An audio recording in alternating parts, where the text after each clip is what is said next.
Reproductive cycle होती है, हम लाइक ओवरी के अंदर हमारी होती है ओवेरियन साइकिल, और जो यूट्रस होता है उसके अंदर मेंस्ट्रुअल साइकिल होती है हमारी। तो ओवेरियन साइकिल के अंदर हमारे 3 फेज होते हैं, फॉलिकुलर फेज, ओव्यूलेटरी फेज और ल्यूटियल फेज। ऐसे ही मेंस्ट्रुअल साइकिल जो यूट्रस के अंदर होती है उसके अंदर भी हमारे 3 फेजेस होते हैं, मेंस्ट्रुअल फेज, प्रोलिफेरेटिव फेज और सिक्रेटिव फेज।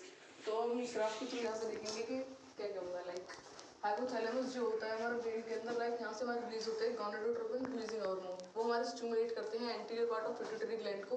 यहाँ से फिर हमारे रिलीज होंगे 2 hormone, follicular stimulating hormone FSH and the luteinising hormone that is LH। तो जो हमारे फॉलिकुलर स्टिमुलेटिंग हार्मोन होते हैं ये हमारे रिस्पॉन्सिबल होते हैं ग्रोथ ऑफ फॉलिकल्स के लिए। तो जो फॉलिकल्स होते हैं हमारे like primary follicle, secondary follicle की इनकी ग्रोथ होती है, और फिर फाइनली हमारा ग्रेफिन फॉलिकल का फॉर्मेशन हो जाती है।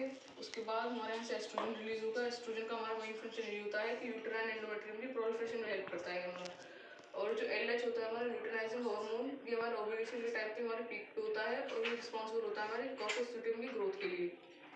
आफ्टर डिजनरेशन ये यहाँ से हमारा रिलीज होता है प्रोजेस्टेरॉन हार्मोन। तो हम साइकिल के थ्रू समझते हैं। जो हमारे फर्स्ट 2-4 डेज, जो फर्स्ट फेज जो होता है उसे हम बोलते हैं menstrual phase.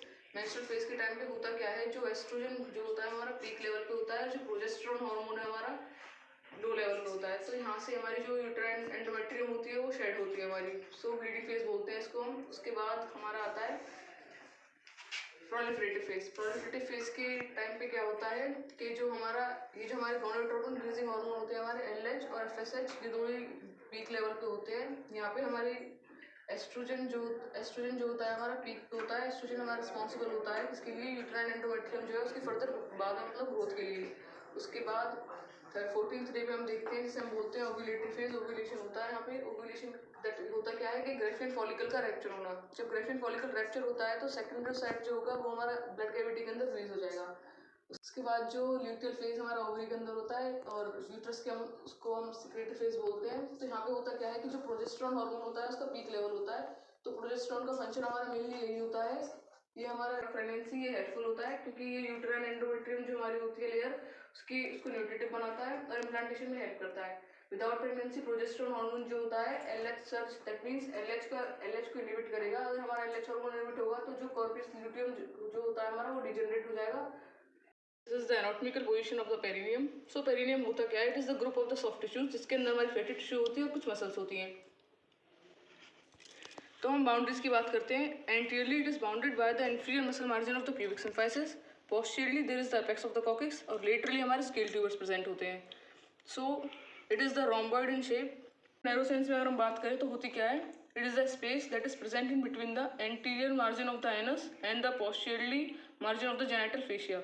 So this space is called the perineum in the narrow sense. Okay. After it, perineum को हम 2 triangles के अंदर divide कर देते हैं. A line that is passing from the 2 scale tubers, it divide the perineum into 2 triangles.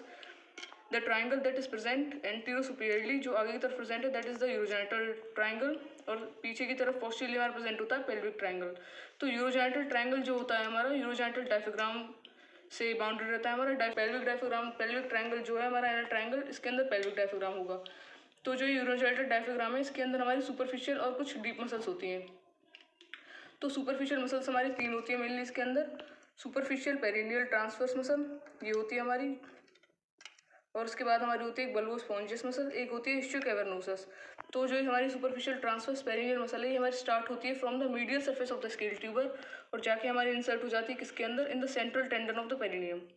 उसके बाद bulbo स्पॉन्जियस muscle जो होती है ये भी हमारी क्या होती है, स्टार्ट होती है from bulb of vestibule of vagina, यहाँ से हमारी ये स्टार्ट होगी और inserted into the like स्पॉन्जस body जो फीमेल के अंदर होती है, क्लाइटोरिस इन फीमेल और मेल के अंदर पेनिस।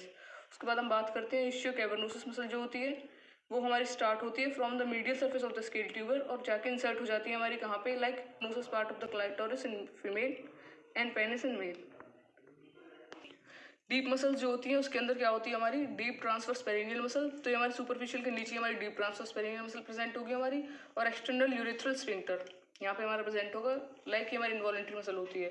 उसके बाद हम बात करते हैं pelvic anal triangle which is surrounded by the pelvic diaphragm. So pelvic diaphragm same इसके अंदर भी ऐसी हमारी सुपरफिशियल और डीप मसल्स होती हैं। सुपरफिशियल मसल्स के अंदर हम बात करते हैं एक्सटर्नल एनल स्फिंक्टर।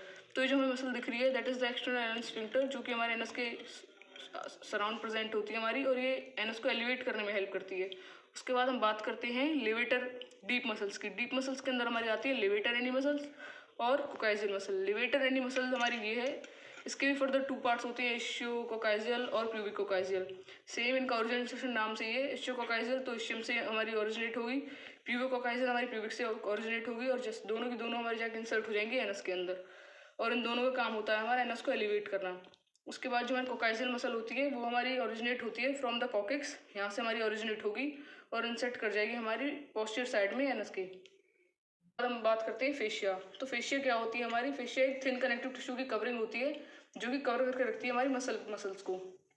तो फेशिया के अंदर हमारे सुपरफिशियल फेशिया होते हैं, एक हमारा इंफीरियर फेशिया होता है। तो जो सुपरफिशियल फेशिया होता है वो मसल्स को कवर करेगा from the superior side, inferior fascia जो होगा इंफीरियर साइड से कवर करेगा। ऐसा सिर्फ होता है हमारा पेल्विक डायफ्राम के अंदर। यूरोजेनिटल डायफ्राम के अंदर क्या होता है कि जो हमारा सुपरफिशियल फेशिया होता है वो डीप मसल्स को कवर करेगा यूरोजेनिटल डायफ्राम की, और जो इंफीरियर फेशिया होता है हमारा डीप और सुपरफिशियल फेशिया के बीच में प्रेजेंट होता है। उसके बाद हम बात पढ़ते हैं इसके अंदर इस्चोरेक्टल फोसा, जो कि हमारा लोकेटेड होता है रेक्टम और इस्चियल ट्यूबरोसिटी के बीच में। तो ये जो हमें दिख रहा है depression, that is the ischiorectal fossa, और ये हमारा पेयर्ड होता है, पिरामिडल फोसा होता है। इसकी बाउंड्रीज की बात करें हम, so it is located laterally from the rectum and anteriorly it is bounded by the superficial transverse और डीप ट्रांसवर्स पेरिनियल मसल हो जाएंगी आगे से, और पोस्टीरियरली और लेटरली हम बात करते हैं तो इंटरनल ऑब्टूरेटर मसल होती है।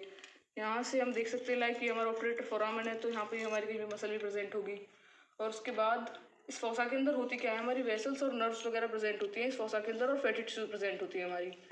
तो अगर हम इसका सिग्निफिकेंस की बात करें तो यही है, अगर कुछ भी हमारा पस वगैरह किसी चीज़ की फॉर्मेशन हो जाती है, इन्फ्लेमेशन हो जाती है हमारी, तो इस फोसा के थ्रू हम क्या करते हैं, पंक्चर करके मतलब फ्लूइड वगैरह को डायरेक्टली बाहर निकाल देते हैं। That's it.